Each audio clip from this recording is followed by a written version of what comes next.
Brett McKay here, and welcome to another edition of the Art of Manliness podcast. You may know Nate Silver as an election forecaster, but he's a poker player as well.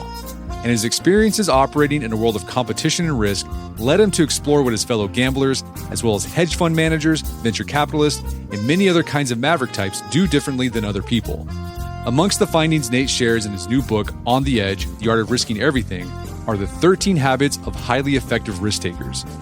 Nate and I discussed some of these habits today on the show, including exercising strategic empathy, avoiding the pitfalls of resulting, taking a raise or fold stance towards life, and more. After the show's over, check out our show notes at awim.is/risk takers.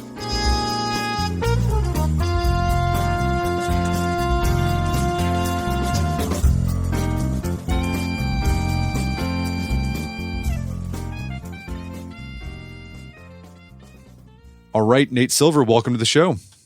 Thank you so much, Brett. So people probably know you as the election forecaster, but what they might not know is you've had a career as a professional poker player. Tell us about that. Yeah, so I was one of the, at that point, relatively young kids. I guess I was in my late 20s during the poker boom era, which was launched with Chris Moneymaker, who was this amateur who won the World Series of Poker in 2003, and the boom in internet poker. So I went to college, had a consulting job out of college that, frankly, I kind of hated. But a friend at the workplace was getting a poker game started. And being a competitive guy, I started practicing online, playing like free poker. And like free poker doesn't really work, right? No one has an incentive to actually play well. So somehow I wrote myself into like actually depositing money at one of the more janky online sites and somehow just started winning money. I think the reason why is that there were so many new players to the game that there were a lot of fish, as we call them in poker, kind of suckers, kind of the blind leading the blind. Being slightly better than mediocre at this point in time was still enough to be relatively good relative to the field.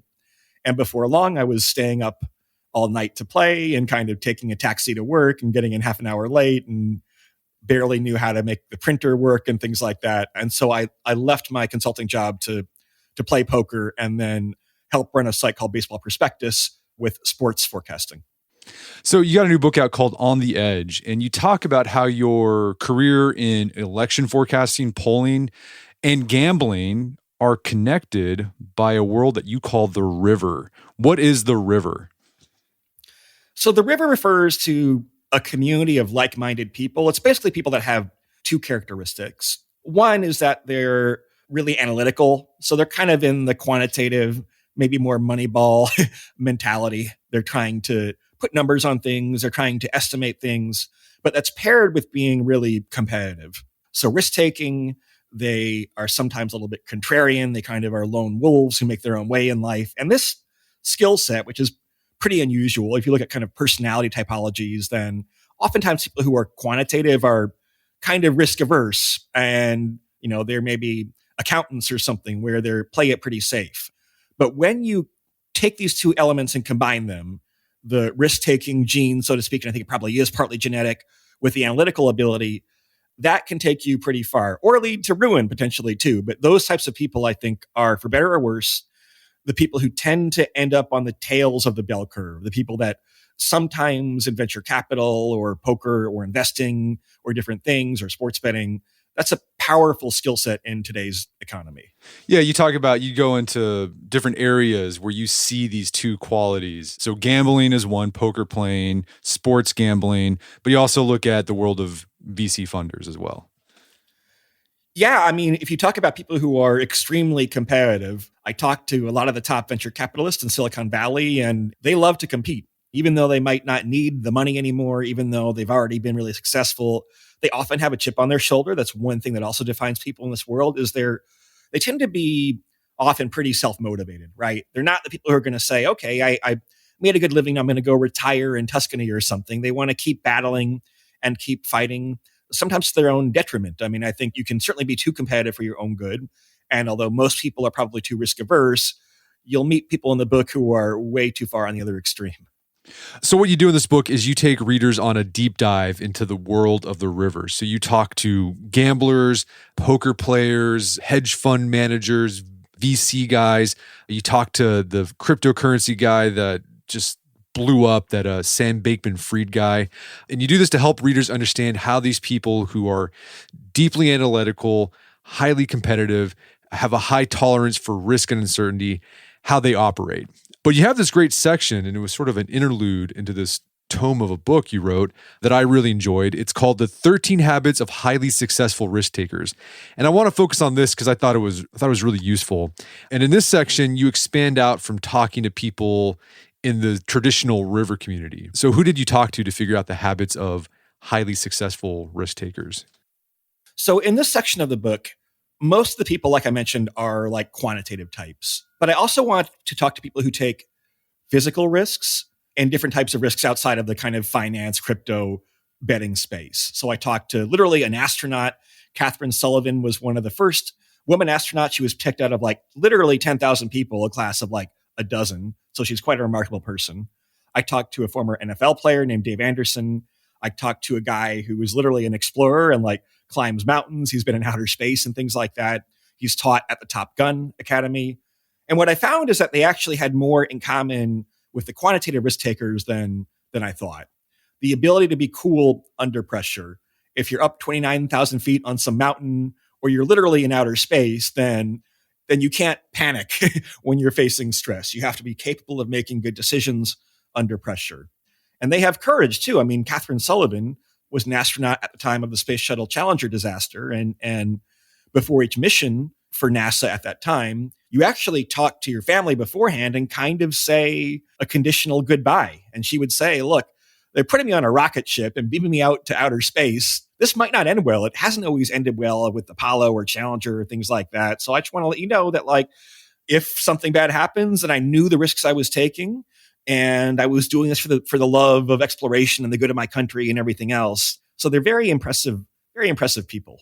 Yeah. Well, let's talk about that first habit you found that these people who take physical risk have in common with the people in the river, these analytical, highly competitive people. And you mentioned that cool under pressure.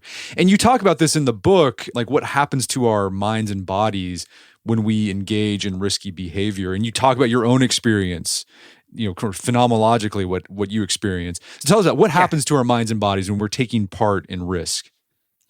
So look, we are trained through lifetimes and eras and eras of evolution to have a stress response. If you're playing poker in a $1, $2 game and the stakes are low to you, then you're just not going to have the same stress responses when you're playing like a $50, $100 game, or you're at the final table in some major tournament. And the key is learning how to handle that different operating system that you may find yourself suddenly engaged with. Because it's not, by the way, being totally cool and not experiencing any stress. If you look at, for example, I talked to a guy who was actually a golf instructor of all things and has worked with professional golfers. And he said that, you might think of golf as a relatively laid back sport, but PGA golfers have an elevated heart rate when they're playing, even when they're just kind of walking from, the fairway to the green or something like that. They're pumped up, and the athletes that have learned to deal with the stress can actually get, in the zone. It's actually a real thing, like Michael Jordan talked about back in the day, where things are elevated. You have heightened perceptual awareness. Your heart rate is faster. Some people are kind of love that environment. They love dealing with the pressure. They feel like the world is moving more slowly and they're thinking clearly. And so it's a rare trait, but that is common between people who take financial risks and people who take physical risks. If you look at traders, for example, on Wall Street, when there's some big news that breaks about a stock or a position they're taking, their heart rates get elevated too. Their testosterone production changes and things like that. This is partly why you can have bubbles in the market, is that people are experiencing physiological responses. But look, I'm mostly a mind guy, mostly a quantitative guy, but our bodies give us important feedback too. And by the way, if you look at poker players now, not all of them, but a lot of them are pretty self-conscious about their health routines. They understand that being under stress is taxing on your body, and paying attention and actually watching what your opponents are doing is actually quite taxing. Poker is a physical game, at least played in real life and not on the internet and things like that. And so, look, I'm not saying it's like the healthiest population in the world, but we're a long way removed from the days of like donuts and whiskey at the tables. Yeah. What do you do to manage your stress response when you're playing a high stakes game? There's some stuff that's kind of basic. I think breathing deeply. I think one thing that's important is like slowing down a bit. I mean, I tend to be a pretty quick decision maker about lots of things, but slowing down and saying, I'm going to take my time and be in a rhythm with these decisions and really kind of watch what my opponents are doing. That's pretty important. I mean, I think also you always want to be playing for stakes that you can afford to lose. You don't want to go on tilt because your whole life has been upended by a poker game. So you have to kind of find the right pressure point where you feel real stress, but you also have like a safety net underneath you. And that is true in poker. In outer space or something, you don't have a complete safety net. Or climbing a mountain in the Himalayas, you don't have a complete safety net. But in poker, it's kind of just through trial and error, learning that pressure point where you play optimally. What does it mean to go on tilt? That's a phrase you see in poker a lot. What does that mean? So going on tilt means responding emotionally in an unhelpful way. Okay. The most common form of it is if you take a bad beat and then you get really angry about that and then you punt off, there's a term we'd use, the rest of your chips. But there are other types of tilt. There's boredom tilt. If you're not getting a lot of hands, you may start to overplay certain things. There's entitlement tilt. Sometimes if you win a lot of money, you feel like you're God's gift to poker all of a sudden, notwithstanding the fact you probably just caught some good lucky cards. And you get very mad when all of a sudden your luck reverts back to the mean. And I've seen a lot of guys late in tournaments or in high stakes cash games where they'll start out really well at the beginning of the night, build up a big stack, and then lose a pot via a bad beat or they get outplayed or something. And then they go on tilt. And all of a sudden the guy who was a chip leader is on the rail out of the tournament 45 minutes later. People really struggle with literally counting their chips before it's time to cash them in, and then feeling like they are now lower than the kind of peak they experienced before and going into a downward spiral. It's a real thing. And this can happen in other areas besides poker. I mean, a business person who's like, hey, I'm on this hot streak. I'm awesome. And they just take these unnecessary risks and it just blows up in their face. I'm watching Lawrence of Arabia right now. Have you seen that movie? I have not. No. Okay. Well, there's this part where he actually starts to think that he's like God, basically, and that he's unbeatable. And then he gets his butt kicked. So he went on tilt. Yeah, no. And look, people can have, I think, a godlike complex sometimes, right? If you're Elon Musk and you wake up and you're like the, richest person out of 50 billion people or however many it is that have ever lived, then it's probably a little bit weird. You're probably pinching yourself and being like, is this real life or what's happening exactly? And dealing with outlier success is something that I think also is something that is hard. I mean, obviously it's a problem you'd love to have, but that doesn't mean it's a straightforward thing to deal with either. Yeah. I think a good takeaway there is like, you have to be cool under pressure, and pressure could be when things are going against you, but also when things are going for you. That's a different kind of pressure as well. It can cause you to do dumb things. For sure. I mean, it's how you do in the high stakes moments. And by the way, one theme I heard over and over again is that you don't want to try to be a hero, right? So the ex-NFL player I talked to, he said, well, look at when people, he's a big sports science guy. Look at when players get injured in the NFL. It's often in the high pressure moments. So like interceptions, fumbles, kick returns, punt returns, where there's a lot of leverage and a lot of things happening at once. And guys get out of their routines. They try to do something heroic with 80,000 fans screaming at them or something, and they wind up overextending themselves and not executing the basic A, B's, and C's and getting hurt. If you can just execute your baseline training and game plan under pressure, like that's going to get you further than 95% of people. And yeah, there probably are a few people who experience some elevated in the zone, maverick level kind of performance, but just executing under difficult circumstances and not thinking too far ahead goes a long way. Yeah, you have this mantra that this guy talked about. Don't be a hero, just do your job. I think that's really useful. Just do your job. Absolutely. Yeah. So another habit you talked about, you mentioned successful risk takers have courage. And you described this courage as residing between competitiveness and confidence. Why is courage the word you settle on to describe this stance towards life? Look, I talk to a lot of people in this book who are making their own way in life, right?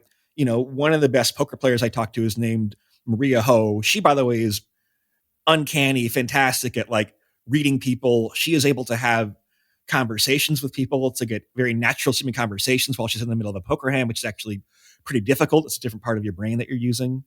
And, she grew up in an Asian American family where I don't mean to stereotype too much, but by her own words, her parents wanted her to become a doctor or something like that. And she was like, this, right? She kind of bribed her way into like her college dorm poker game by bringing over a bunch of beer because all the guys were ignoring her on poker night and things like that. And, she's someone who has made her own way and is not afraid of anybody and goes toe to toe and often wins against the best players in the world. So I do think there's an element here of courage. It's also, overconfidence is very risky when you're doing something like playing poker. It's a difficult game. You're playing against other skilled opponents. And so, part of it is being self-aware, but I do think some of it comes down to being willing to take chances that have what I call a positive expected value, meaning it won't always work out, but over the long run, if you made that decision 100 times, that you would wind up in a better place more often than not. And a lot of people are very risk averse. I mean, look, for many years, people just barely eked out a living, and the average human lifespan was 39 years or whatever, and you get a disease and it would kill you or something like that. And now we live in a world where there's a lot more abundance, but people still can have like a scarcity mindset and do things that they think are risk averse, but actually put them at more risk of falling or failing out of success in the long run because they're too unwilling to make a change at a time when that would be good for them. You know where I've seen that idea of being risk averse actually set you up for more harm? Skiing. So whenever I first learned, I went really slow and I was being really way too careful and I was just falling down all the time. Finally, my instructor told me, you'd actually do better and are safer if you go faster. Like being too careful is what messes you up and makes you fall down. So he said, you just got to kind of go for it. And it's true. Absolutely. Or another context where it comes up is I talked to H.R. McMaster, who's a former multi-star general. And he says in war, you can't just stand still, right? If you're in the middle of a battle, you often face situations where you have to charge forward or retreat. And it sometimes can be hard to know whether charging forward or retreating is better. Sometimes it's better to kind of literally or proverbially fold your hands, so to speak. But standing there and being indecisive is by far the worst of those three actions a lot of the time. And people freeze, fight or flight is actually not the worst response because freezing in the face of stress is often the option that gets you in the most trouble. Yeah. You talk about this idea of having a chip on your shoulder. A lot of these people you talk to have got a chip on their shoulder. Why do you think they do? Why do they kind of walk around with this idea that they're kind of the underdog and they've got something to prove? So a lot of them have some degree of childhood trauma. I mean, Elon Musk had a difficult childhood. Jeff Bezos was adopted. I mean, it's usually, it's people who are good at milking grievance or challenges sometimes, but they're people that feel like they constantly have to prove themselves and maybe go overboard, frankly, right? I mean, we are, by the way, talking about the people who are extreme outliers, very far on the tail of the curve, where they keep doubling down over and over again, kind of even when they've already won, which may not be healthy necessarily. But, in a world of 8 billion people, if you're talking about like the, 100 richest people in the world or 100 most successful, then they both have to be lucky and good and insanely risk-taking. These are not like trust fund kids who are just kind of living out their life in Tahiti or something. They're people that often were upper middle class. They had certainly some degree of privilege, often a considerable degree, but they kept gambling and keep gambling even when they've already won. When have you seen this chip on your shoulder become a hindrance? Like, what are some people where you've seen that become a problem for them? I mean, Sam Bankman-Fried is one example of somebody who was willing to take insane levels of risk. I mean, obviously, he also had issues with fraudulent premises for his company and how he was using user funds and FTX. But he's someone who almost had a borderline death wish. And I'm using that term deliberately because, he kind of literally told me, this is before he got into trouble in terms of bankruptcy and and being a convicted felon on 7 felony counts, whatever it is, and everything else, right? He told me that if you're not willing to risk ruining your life, then you're not taking enough risk. And that's the wrong message. We're talking about calculated risk taking. And courage is a part of it because most people left to their own devices are too risk averse, but he's someone who goes way too far in the other direction. His parents are academics who have a particular philosophy of life. I'm not sure if he had trauma or whatever else. He's somebody also who didn't have like a good network of friends to help rein him in. So he ran his business out of the Bahamas, which are kind of further removed than you'd think from the rest of society. I mean, he's in a compound on the other side of the island from where most of the tourists are. His girlfriend's running his hedge fund. His parents work for him. So he doesn't have any buddies to say, hey, man, you're going a little too far with this stuff. And that can be very dangerous. This seems less of an example of having a chip on your shoulder and more just hubris. It seems like Sam Bankman-Fried had this idea of himself as this wonder kid, and he developed almost this God complex, like he could never lose. And that just made him really make decisions that just kept on snowballing, and then he went on tilt. Went on mega epic tilt. Yeah. Okay. So another habit you talk about is successful risk takers have strategic empathy. And you talked to H.R. McMaster about this. What is strategic empathy? It's the ability to see the world or the quote unquote game in your opponent's shoes. And this is important. I mean, I think one habit people have is to treat other people as what in video game terms you call non-player characters, people that don't have agency or don't have the ability to make decisions on their own. But when you're in a really competitive field, whether it's venture capital or poker or sports betting or the military battleground, you're dealing with actually some of the smartest and brightest people in the world, and they are capable of adapting and adjusting to the situation. And so understanding how they think and kind of, to use a more technical term, what the equilibrium is when everyone's playing their best and like, where can you hold your ground? Where can you attack? But, we're not talking about the most touchy-feely people in the world, Brett. It's like not that type of empathy, but saying if I were in my opponent's position, how would I play this poker hand, for example? And then reciprocating that back in your hand and going through the iterations of that. That's like basically what like computers do when they're playing poker. They simulate back and forth one person's action, then people makes adjustments and they adjust and adjust and adjust until you get to some optimum point. In a very competitive world, that's how it works. There usually isn't free money just lying on the ground for taking. You have to, play your best and assume your opponents are playing their best also. Yeah, you kind of have to be you have to have the empathy of a psychopath almost. It's like, it's not that like you're like feeling like, oh, I feel bad that they feel bad. It's like, well, what would this person do so I can kick their butt?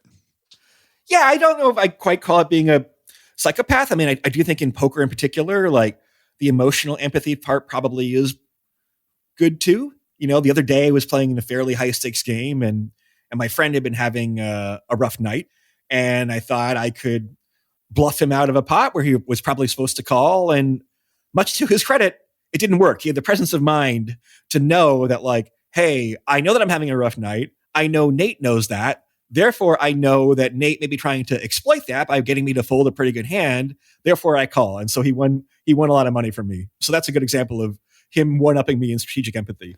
Yeah, one way you can develop the strategic empathy is practice. We did a whole podcast about this, but red teaming, where you try to figure out how to beat yourself. Like, how would the competition beat you, and like simulate that.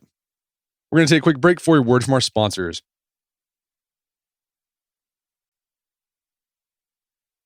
And now back to the show. Okay, another habit you talk about is that risk takers are process-oriented and not results-oriented. And you talk about this in the book. We've also had Andy Duke on the podcast talk about this idea of resulting. For those who aren't familiar, what is resulting in poker and why is it bad? Yeah, so in poker, generally speaking, if you can get your money in as like a 60% favorite, 6-0, you're pretty thrilled with that. That leads to a very high return on investment in the long term. You're still going to lose 40% of the time. In fact, some players might say, I'll take a 53-47 edge. You'll lose almost half the time. The edges are thin in very competitive games like poker or sports betting. So in poker, you kind of learn this the hard way because you'll have many hands where you get all in and you have like 3 of a kind and your opponent has a flush draw and you're supposed to win that hand about 65% of the time. But if you play thousands of hands, the 35% comes up a lot. And so you did everything right and you can't control the turn of the cards. You learn that through example. But, I think we all have to acknowledge that like luck plays a role in our lives. Being in the right place at the right time counts for a lot. Almost by definition, if you're a very successful person, you probably both are lucky and good. I mean, you're probably lucky to be born into a country at a time where there's a lot of economic opportunity and you're lucky to have your health and your support network and things like that. And so appreciating that, I think, is a healthy mentality as well. Yeah, so resulting is judging the quality of a decision by its outcome. And that can lead to faulty thinking because, sometimes things turn out well for you, but it's not because of anything you did. You just got lucky. But also something can go badly, but you actually made a good decision. It just didn't go your way for, whatever random reason. Yeah, I mean, you see this. I'm a Detroit Lions fan. You see, Don Campbell was criticized for aggressive play calling and going for it on 4th down, but like, you have to take risk and you have to make the best decision that you can in the long run, and not be embarrassed by failure, and not be embarrassed by sometimes even looking foolish because, look, if we all had perfect information, if we knew how everything was going to turn out, then the world wouldn't be very interesting or fun. But also, if you're working in finance or poker or whatever else, or investment, you have to take the opportunity before other people do. You can't wait for the perfect academic model to come in and perfectly solve the answer, because by that point, the more aggressive players in the market will already have squeezed all the juice out of the lemon. And so being willing to work with incomplete information and make your best estimate. And if you're wrong, by the way, you should double check your process if you're wrong. If you're consistently wrong in particular, if you're getting things wrong over and over again, then maybe your process is bad. But most people are too results oriented and not process oriented enough. Yeah, the example Andy Duke uses is Pete Carroll in the Super Bowl in 2015. So it's fourth quarter, less than a minute left. The Seahawks need a touchdown. They're on the 1 yard line of the Patriots, and everyone expects Carroll to call a running play because they got one of the best running backs in the league, but he calls a pass play. Intercepted, game over. And after that, everyone just goes crazy saying like, oh, it's the worst decision ever. But if you look at the actual statistics and the probabilities, like the decision made sense. It was a good decision. And if he had won the Super Bowl, people would have said, yeah, that was a great decision. So another habit you talk about is a successful risk taker takes a raise or fold attitude toward life. This is partly what I talked about before with H.R. McMaster on the battlefield. You don't want to get stuck in the middle sometimes. I mean, and often in poker, if I go, sometimes in the summer, I'll deal like a backyard game at my friend's apartment in Brooklyn.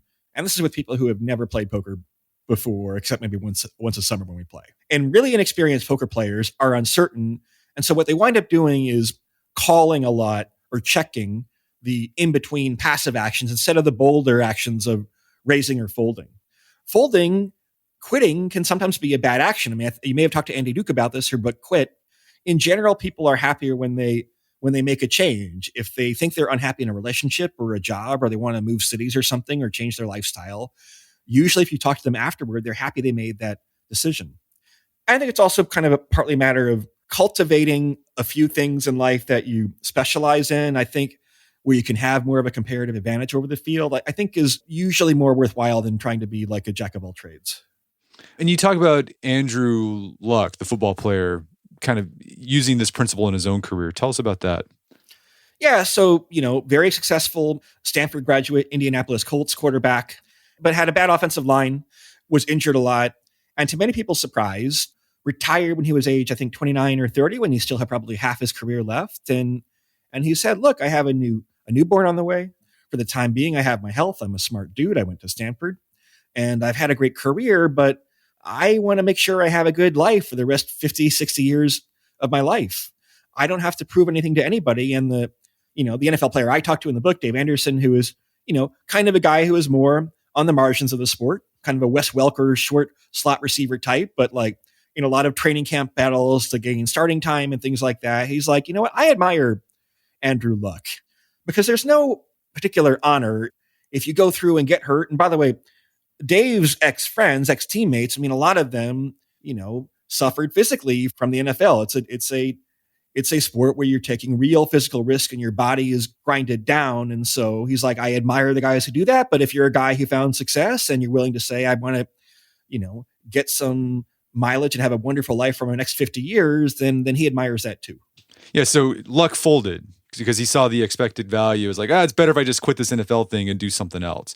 And like the call thing would have been like, I'm going to keep the career going. Maybe I go to a different team with a better offensive line and maybe I can make it work. He's like, no, I'll just quit this. Yeah. I mean, maybe call it, or maybe that would be raising actually, right? To say that, okay, I'm going to demand a trade and improve my situation. Whereas calling is kind of muddling through for another season when you're worried about, and by the way, I think often when people are in a situation they're unhappy in, I mean, that's reflected in inferior performance. People can even have a tendency to like, you see this in poker tournaments sometimes where a player's made the third day of a tournament, but then he's getting stressed out. Maybe he's having to miss days of work, or maybe he's homesick, or maybe he feels like he's accomplished enough and has a little bit of like survivor's guilt or imposter syndrome, and they'll self-sabotage. Or even things like if you're playing poker and you didn't eat a good lunch and you're thinking, boy, wouldn't it be nice to have like a burger and like a beer or something, right? You'll find ways to like and fly home on the red eye. You'll find ways to self-sabotage if you're in a situation where you're not able to be fully present. Yeah, this can happen in your career. You hate your job, but instead of, either folding or raising, you just kind of keep muddling along to see if you can make this work, and you're just miserable. Yeah, that's when you start to make mistakes. And as someone who's done a lot of different things in life and had a lot of different careers, I mean, I just know kind of from experience that like I can be like literally 5 or 10 times more productive when I'm happy and engaged than when I'm trying to muddle through. Yeah. So another rule is, or another habit you found that successful risk takers had is successful risk takers are prepared. And did you talk to a fighter pilot about this? Yeah, I talked to Victor Vescovo is the name of the explorer I talked to earlier. So he's been to like the 7 highest peaks on each continent. But before that, he was a fighter pilot and also taught other pilots at what's kind of informally called the Top Gun Academy. So I talked to him shortly after Top Gun Maverick came out, and I kind of asked him what he thought about that movie. And he's like, yeah, Maverick is actually kind of bullshit, right? Because Tom Cruise is telling people, don't over prepare and just kind of trust your gut and wing it a little bit more. I mean, I guess this gets a little bit to the skiing thing where sometimes you do have to let go and be immersed in the situation. But military missions, missions to execute some tactical strike are meticulously planned out. And what you find is that when you're plan for the everyday eventualities, and you're actually better prepared when something unexpected happens. You're not wasting bandwidth with the basic blocking and tackling stuff. You know how to execute and fly the jet home and turn around if you need to. So you have more of your attention. I mean, attention's a scarce resource. People forget that. Like, people say, why didn't you pay attention to this or that? Well, it's because like attention's a scarce resource, and the human mind can do amazing things when it's focused. And so, clearing up mental bandwidth with preparation for dealing with emergency situations or dealing with amazing opportunities is a really important life skill. Yeah. See, Eisenhower famously said, plans are useless, but planning is everything. Perfect. I love that quote. And then something else I was fascinated by in the book, and when you're talking about this world of poker, something that's happened in the past 15, 10 years that's made poker players better is this development of like poker simulators or software. Tell us about this. I thought it was really interesting because I think this kind of goes along with you're preparing so you can make those more intuitive decisions when you need to. Yeah, so these are called solvers is the name, where they literally use, lots of fancy technology to calculate what the optimal play is, the game theory optimal play is for poker in any given situation. Now, it's not as easy as it sounds because it's this complicated, literally like 13 by 13 matrix, and sometimes there are multiple best plays that you're equally good to raise or call, for example. But that's a matter of preparation, right? Because your opponent's not going to play as well as computer. However, understanding what the theoretically correct play is allows you to deviate and make an exploit. That Hannah talked about before, where I made this bluff. Like, I knew that was probably a pretty dubious bluff if I was playing against a computer. And I incorrectly guessed that my friend would not be playing like a computer, and instead he made the right play and called. But that was a self-aware attempt to, the poker term for it is exploit my opponent. I mean, he didn't fall for it. You take chances in poker, they don't always work out. But it was a studied play where I knew why I was making an unusual choice. How have you seen these solvers change the world of poker since you've been playing? Oh man, I mean, just like the level of sophistication, at least for the top half of the playing pool, is just much better. You might see some like, old guy who you think hasn't played a hand other than aces or kings in 6 years, right? And all of a sudden they're bluff raising and talking about solver outputs that they're looking at.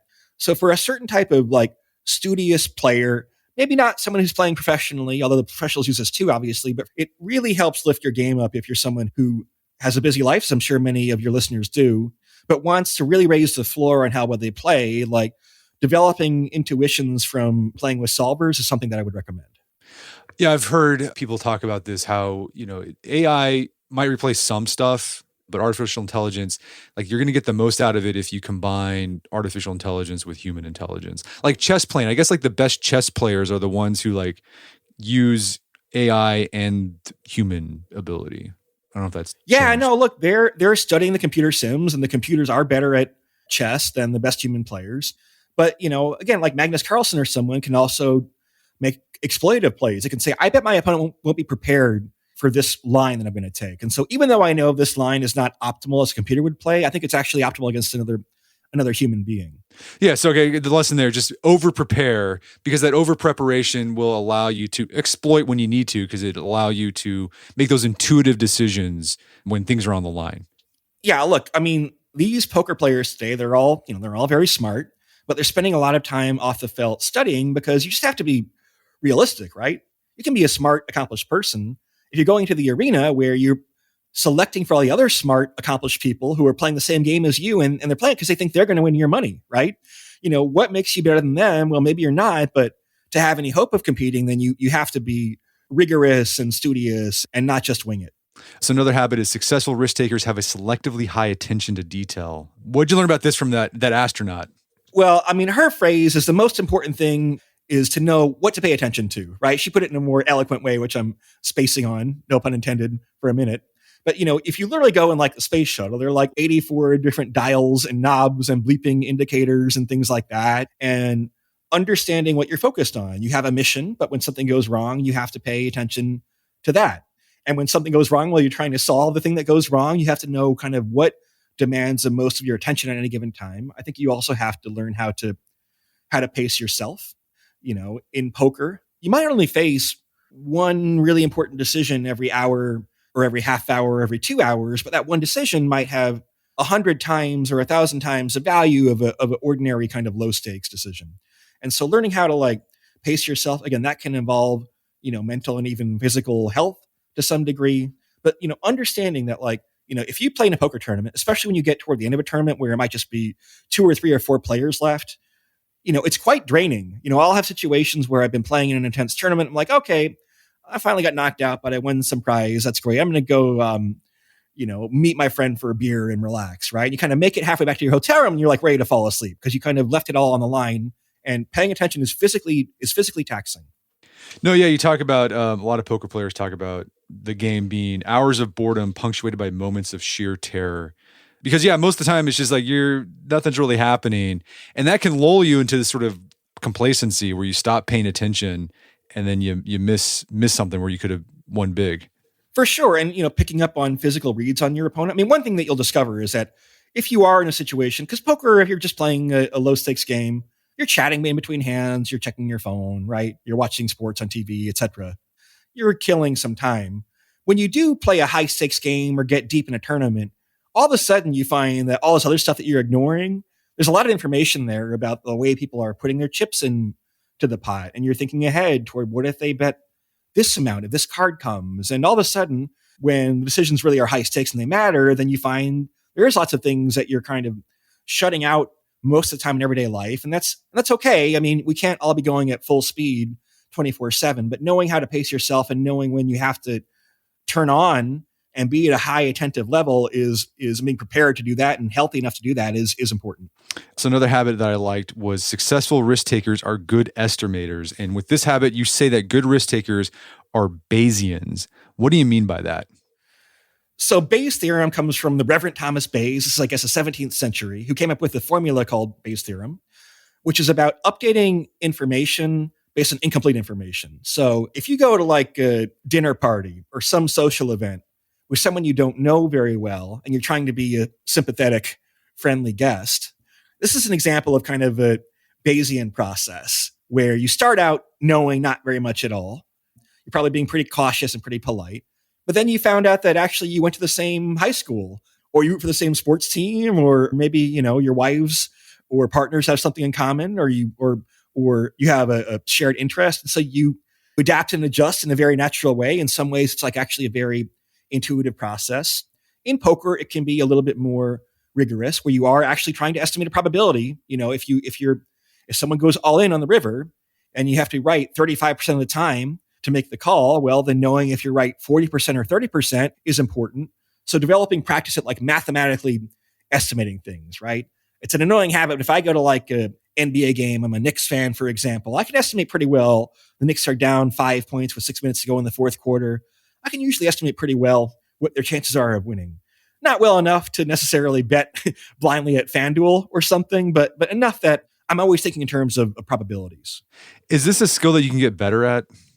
Oh, 100%. I mean, it's drilled into poker players' heads through playing tens of thousands of hands, and it's 100% something that you learn through practice.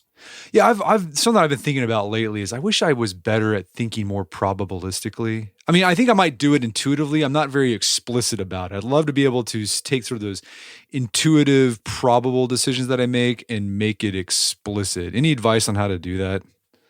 I mean, again, it's partly having enough practice where you've kind of experienced both the good outcomes and the bad outcomes. So you kind of see where your expected value winds up over the long run. And by the way, this is meant for decisions that you are able to make repeated times. When it's things that are one-offs, like who should I get married to or things like that, should I make a major life-altering course of action, then I'm less concerned about how people make their decisions. But things where you get more than one crack at the apple. If you're an investor in Silicon Valley, you're going to make dozens and dozens of investments over the course of your career. And so, again, being process-oriented and learning from that and trusting the process. Yeah. So another one that you talked about is successful risk takers are conscientiously contrarian. What do you mean by that? So a lot of people in the river, being kind of lone wolf types, tend to be contrarian. They say, if you want vanilla, I want chocolate, and vice versa. That can sometimes get them in trouble. I mean, sometimes these like founders can be jerks, assholes, even they can be difficult people. But what you want is you want to have a sense for like, why are someone's incentives different than mine? That's the conscientious part. So I talked to one friend of mine who works for a hedge fund, and they try to find out when people have like bad reasons for making stock trades. So if, for example, you have a company where an equity founder has a bunch of equity locked up until X date, until August 1st or something like that, then on August 1st, they're allowed to sell their shares. If you know that they're making a non-plus EV expected value, I shouldn't use the EV jargon, a non-expected value-based decision, then that creates an opportunity to like exploit them potentially. Or I find this in like politics a lot, as I will get in battles with people on Twitter and whatnot, because I'm trying to forecast elections. I'm trying to understand what the likelihood is that Democrats or Republicans will win, and they're trying to be partisan or something, which is fine, but we're playing different games. I mean, if someone's playing a different game is when you can be better at what you're trying to accomplish. Well, Nate, this has been a great conversation. Where can people go to learn more about the book and your work? So the book is called On the Edge, The Art of Risking Everything, and my newsletter is called Silver Bulletin. It's on Substack, natesilver.net. Well, Nate Silver, thanks for your time. It's been a pleasure. Thanks so much, Brett. My guest today was Nate Silver. He's the author of the book On the Edge. It's available on Amazon.com and bookstores everywhere. You can find more information about his work at his website, natesilver.net. Also, check out our show notes at awim.is/risk-takers, where you find links to resources where we delve deeper into this topic.